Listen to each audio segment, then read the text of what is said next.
Everybody ready for us to start the journey into the Metaverse? I guess you are. So I want to welcome you once again to this wonderful hybrid space that we have created together. What I'm going to present today is called Negotiating the Phygital, and you're going to figure out what it is about in a couple of moments. So let's see.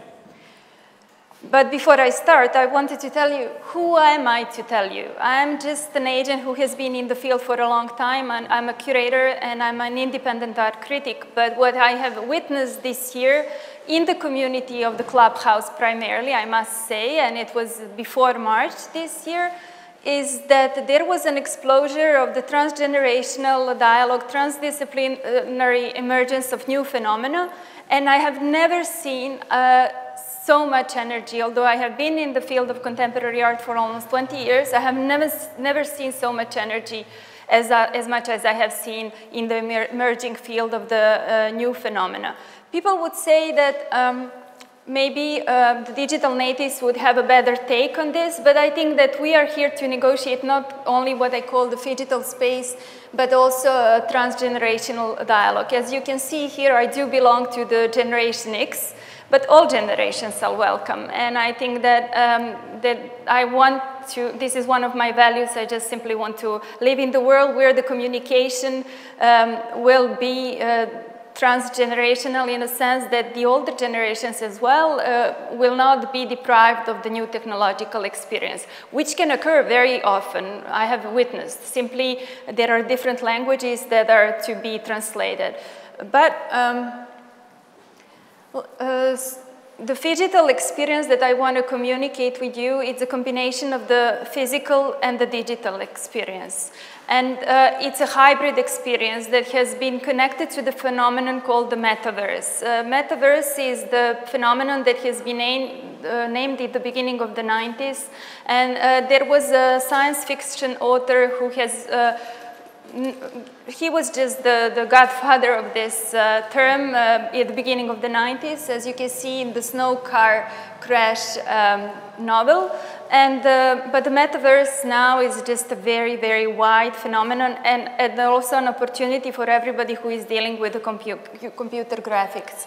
I don't know what's your level of knowledge, but I just want to, for some people it's already a common knowledge, but two concerts that have been they took part last year. One was in Roblox and the other one was in Fortnite.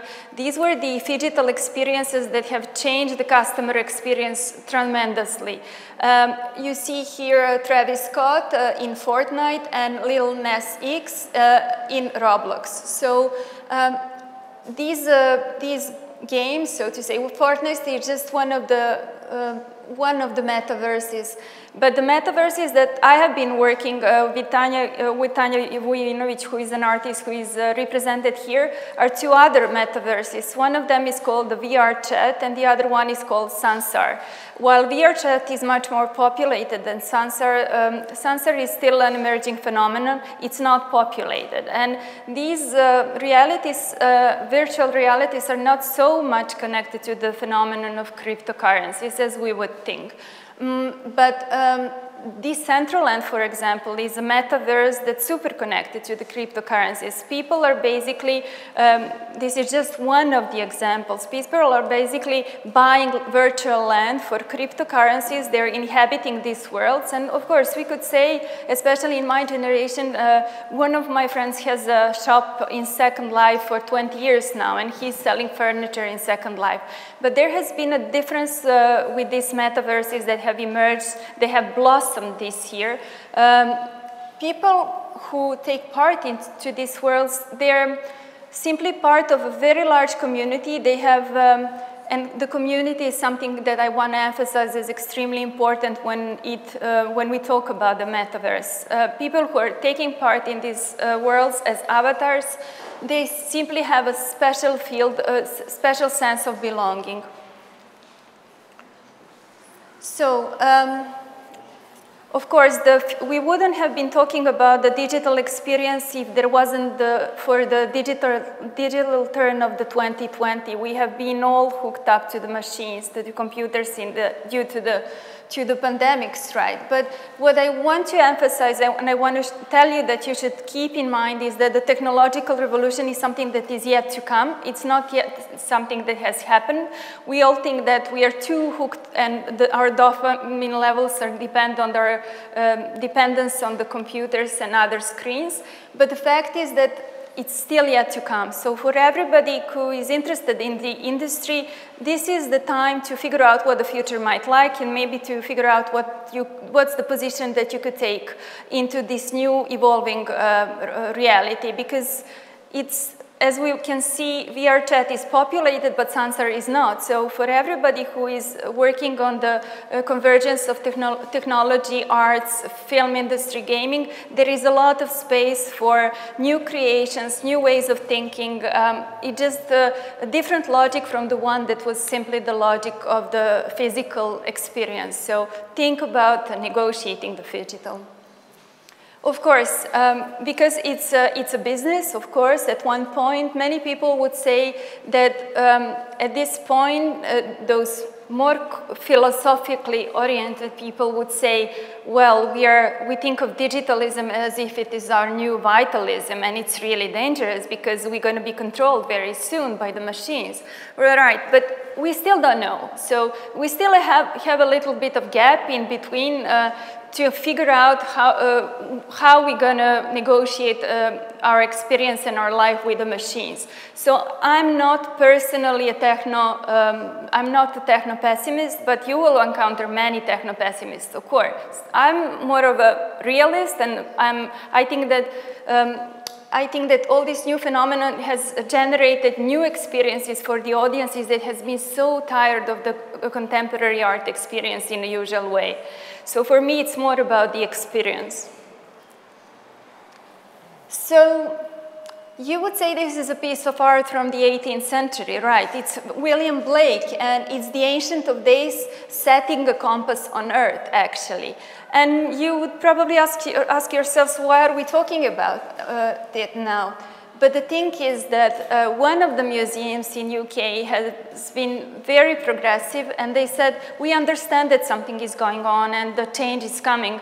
So what else than the Ancient of Days setting a compass on Earth? This means actually that at this point, we don't have a compass where things will go. We don't know. It's up to us to decide, and this is why conferences like this are extremely important. So it's not about a piece of art from the end of the 18th century. This is an example of art that has been minted as an NFT, and it has been sold as a multiple. It is already a print. Physically, it is a print. It exists as a print. Historically, many museums have parts of versions of this print. But what the museum did recently, they have minted it, they have connected the piece of art to the digital wallet, and they have minted it as an NFT. So each of these prints is connected to the digital encryption. And so people can have it both as a physical and a digital experience. So this is a big change that I want you to become aware of.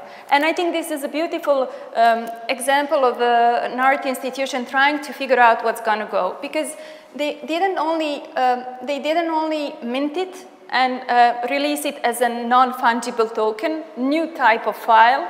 What they did was actually, they have a research committee, and they're going to follow what's happening in the future with all these minted prints that they did. So I hope that you're familiar with these basic words of NFT, like minting, dropping. These are, if you're not, you're allowed to ask me later on, but also as people would say, we're learning new words. Phygital is just one of them. But in the NFT community, mint and drop is also borrowed from the community of people selling sneakers a little bit before then the emergence of the non-fungible token, so to say. But you see, this beautiful piece of art is just an example that we have to adjust to the new hybrid realities, and the change is coming. And this museum in England has raised the awareness about it. When we talk about computer graphics, it's nothing new. This this is just a newly released book that talks about the history, a short history of NFTs from the beginning of digital art to the metaverse. And what you see at the right-hand side is actually a piece of art, a really early piece of art of computer graphics.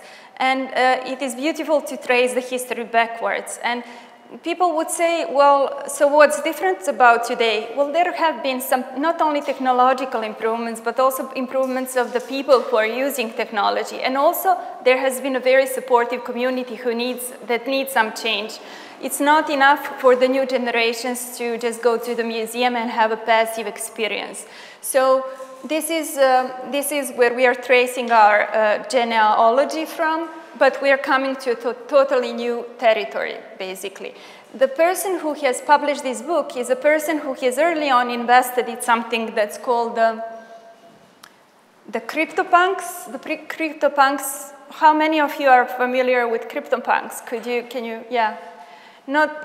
This is why these conferences are good, because we raise the awareness.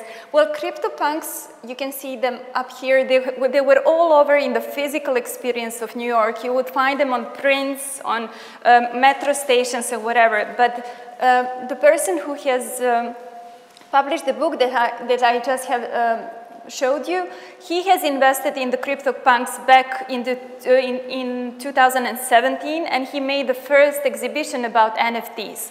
And it's only 4 years ago, but it was just something that nobody believed in. But he was there as an early start. And what happened now, the collection of CryptoPunks, which are non-fungible tokens, and which became so popular, one of the most popular NFTs, were also in the physical space. But the one that you see in the center, it's called the Alien Punk. And the Alien Punk was sold for a little bit less than $1 million on auctions, because it belongs to the collection of sub-collection of Alien Punks. There are many versions of CryptoPunks, but this particular punk is special for some reason, and its value is very, very big. So it's a digital artwork connected to the cryptocurrency that can be exchanged later on. I'm showing you this just as one of the possible collections and multiples, because very often, because it is driven by the community, the NFT artists, they don't release only one piece of art. They release a collection. So, for example, this is just a recent collection that's called Sidus, and it's collecting to something which is called yield mining in cryptocurrency. If you want to make a research, just go ahead, but it will be too complex to understand to talk about the yield mining.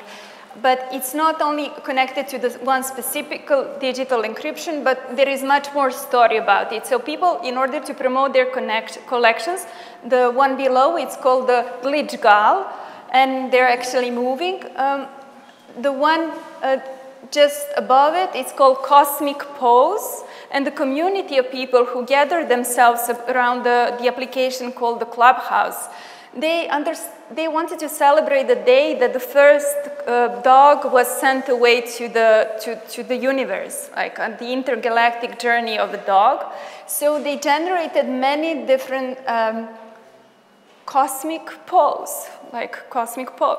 And it was also a successful collection of NFTs at the end of July. What you see above is basically one entrepreneur. He made the different drawings of, these are like doodles that he has produced, but then because he belongs to the NFT community, these doodles were super popular and the prices were extremely high. I'm not passionate only because of the price and in the cryptocurrencies. I'm passionate about the opportunity for the digital artist that was unforeseen before, and it simply didn't exist. The institution of art wouldn't care about so many digital artists that you see here. It's just, so my point here would be that if you start collecting different collections with the community that surrounds you, maybe you too, in a month or two, will become successful. Of course, this is This is a threat. I don't know how many of you have seen the movie called Cosmopolis by David Cronenberg. No? But just go home and watch it. Yeah. It is from 2013. And basically, this is a CEO of a company. And he is sitting in his car, and because the situation is so, you know, corporations, they impose so much threat on the society in this movie. So he's talking to this person, and she is a theorist, and she explains what's going to happen in the future to him. And they say we have to, we are aiming towards the future because we don't know what, we lost the present. Because nobody knows what the present is anymore. And what I want to do with this lecture is tell you focus on the present because there is so much going on. And as he says here, the present is harder to find. It is being sucked out of the world to make way for the future of uncontrolled markets and huge investment potentials, because we are always projecting ourselves to the future. Meanwhile, somebody gains profit from the labor force. But what also the theorist says here, the glow of cyber capital, so radiant and seductive. And if you look around us, the glow of cyber capital, it's warming up all of us at the moment. But for the creatives in the field, there are so many new horizons to be. I mean, we cannot ignore them, and you have to make your own futures. So it's a fight that you have to understand what's your critical angle to it. But there is an open field of opportunities, and that's my point. As the theorist says, sitting in this limo, and you see the anarchist sign behind her, because there are rebels on the streets, she says all the industries have to be harshly eliminated and new markets have to be forcibly claimed. And this slide is basically on the note of techno-pessimism, so to say, but you have to be aware of it. So how much our human perspective of things has changed, you know. Before, maybe 10 years ago even, we would talk about the Tao, about the Chinese way, the path, the philosophical Confucian term of the path, the Tao, how the road will open up itself in front of you. But the Tao today is something completely different.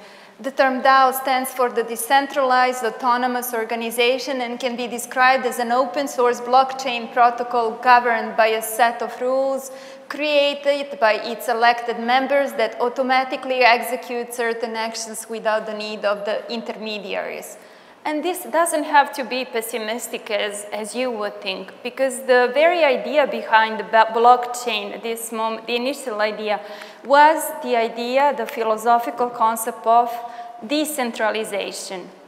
How to decentralize the banking system as it was. The fungibility of a token means that if you give me $1, I will give you $1 back. But with the cryptocurrencies, it's not so. The currencies are, their value is, especially with the NFTs. Each NFT, you can buy it, take it, and put into your crypto wallet.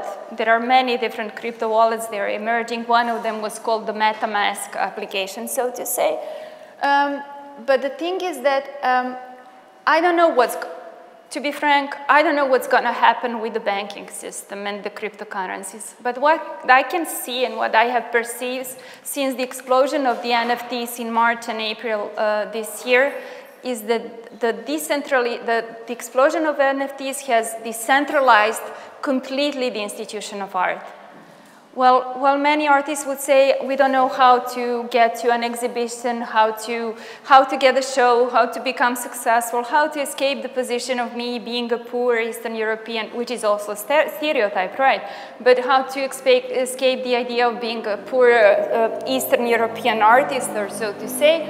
Well, the NFTs have provided even 17-year-old African Americans with a prominent position in a society at this moment. We don't know what's going to happen, but for sure, this year, the decentralization of the existing institutions, especially in the field of computer graphics and the digital arts, has happened.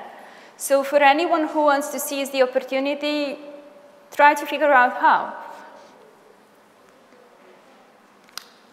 Of course, the thing is so complex and it requires so much research from your side because while before there were galleries, now there are platforms. Usually you would buy an artwork in a gallery, but now you don't need the intermediary. You don't even need a curator. I'm here only just to spread the message, maybe. But as there are so many different cryptocurrencies, they're not the same. Basically, the one that you see down below, it's called Tezos, and because of the way it operates, the impact on the environment of the Tezos cryptocurrency amongst the arts community at this moment is it's much better than the impact than the identity of Ethereum, because the Ethereum is much more harmful to the society. The reasons for that are complex, but Tezos, as you see, it's evolutionary, revolutionary, and everything in between.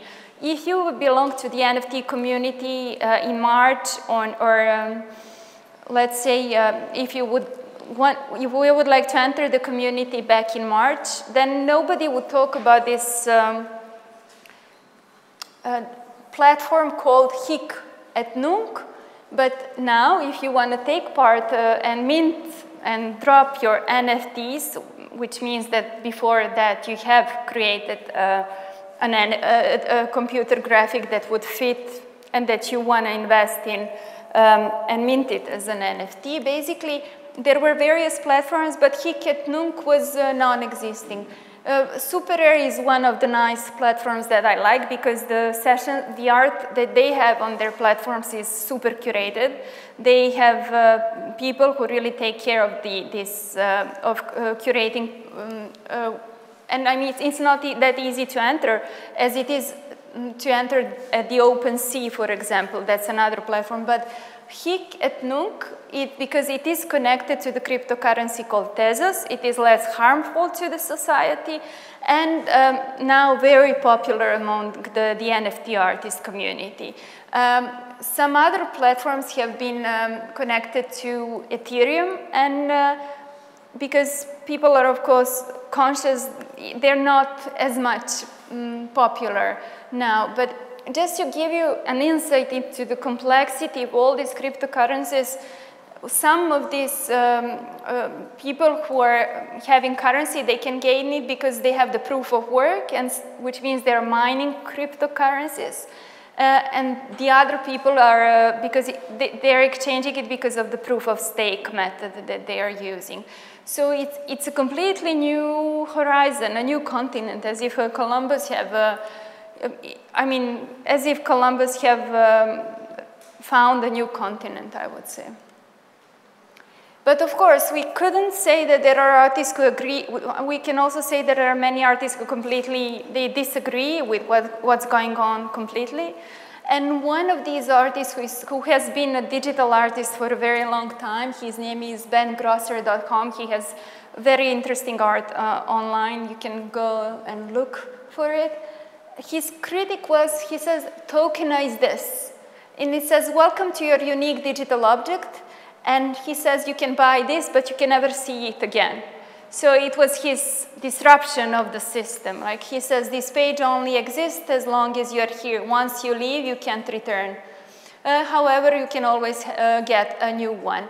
So basically, his complaint was the fact that, well, he belonged to the digital artist community for a very, very long time. As soon as the NFTs emerged, all of his peers or people that belong to the same community, they started neglecting their websites and they put up their profiles wherever they could on these platforms.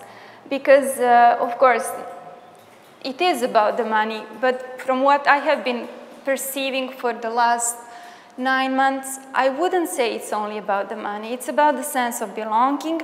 It's about the comprehension of a community. It's also a lot about figuring out what are the new how you can create in a new way and how you can avoid the institution of art, and how you can, there's also a huge hype about it, and how you can, the African American artist I was talking about maybe on Forbes, on Fortune magazine, you can figure out what are the 50 most important names in the NFT community. And if you feel like you can figure out who are these people. But one of them is the African-American girl who is 17 years old. And she said she managed to mint her photographies, not graphic design, but photographies. She minted them because she was influenced by an older NFT influencer. And then she has made an art exhibition in New York on Manhattan in a space where the community of NFT people emerged. So it's not only about what's happening online, it's also a new point of reference, so to say. Of course, we can ask ourselves why the metaverse and the NFT connected to the cryptocurrencies, both of them, what's actually going on behind. And one of the authors that you can see here, the source is lined up, he simply says that this is just the introduction to what we are going to experience very soon as Web 3.0, because we're still in the Web 2.0. So what he expects is that in the future, the openness will be just one of the characteristics of the Web 3.0, and it's going to be that web is going to be trustless, it's going to be permissionless, and you know, it will be much, as he says, without the need to trust third party to authenticate oneself. Does anybody know what is this? Well, it's called the RoboArm, and it's the quantum computer, so to say, from the fiction series called Westworld, where basically all the data from us is collected, and basically people can track us and find us very easily. They can predict our actions, and it's just the central computer that has all the data stored in it. So, of course, NFTs and Metaverse, there maybe are pact that we are signing with the devil, and that maybe we're just going to give off our data. But the fact is that we don't know. Maybe the Web 3.0 would be really beneficial to people. Maybe we will use it in the right way, and it will not be as harmless as we imagine it might be.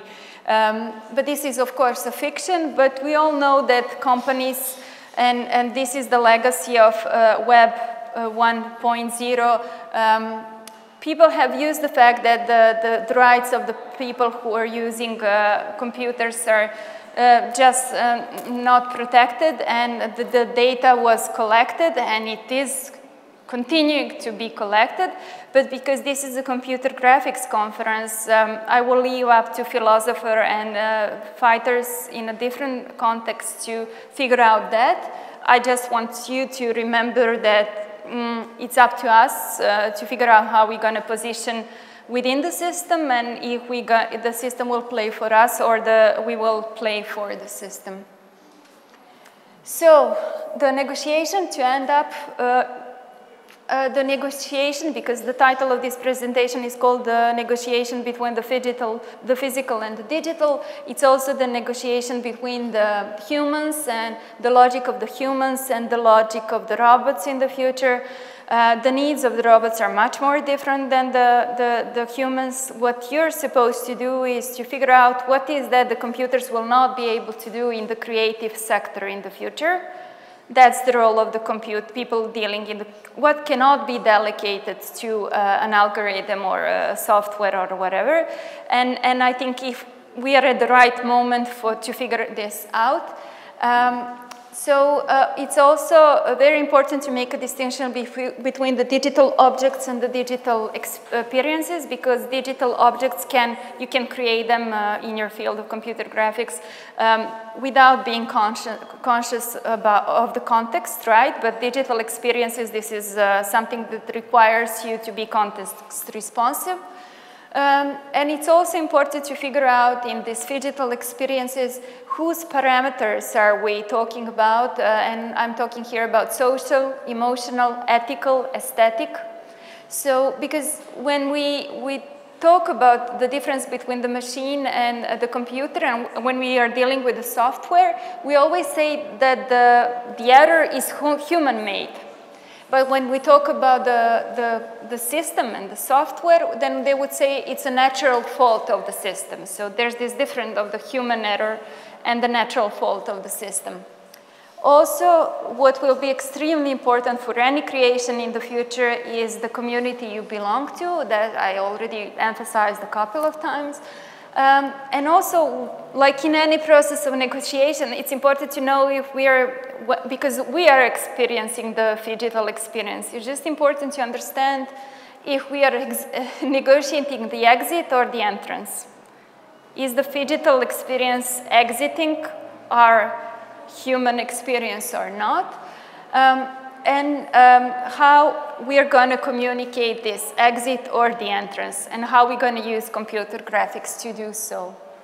So interactive hybrid systems and user experiences are perfect when they blend multiple and diverse properties such as usability, security, user experience, dependability, learnability, and resilience. So there are a lot of parameters for you to tackle, right? But also what was my point here is that there are a lot of potentials in this new emerging, I would say, intersection of the physical and the digital. So DOR, D-Y-O-R, it's something that's also very, it's an acronym that has been used very widely in the NFT community. It says do your own research, because we don't know, because that's a chance. It's also a great risk, but it's a chance for us.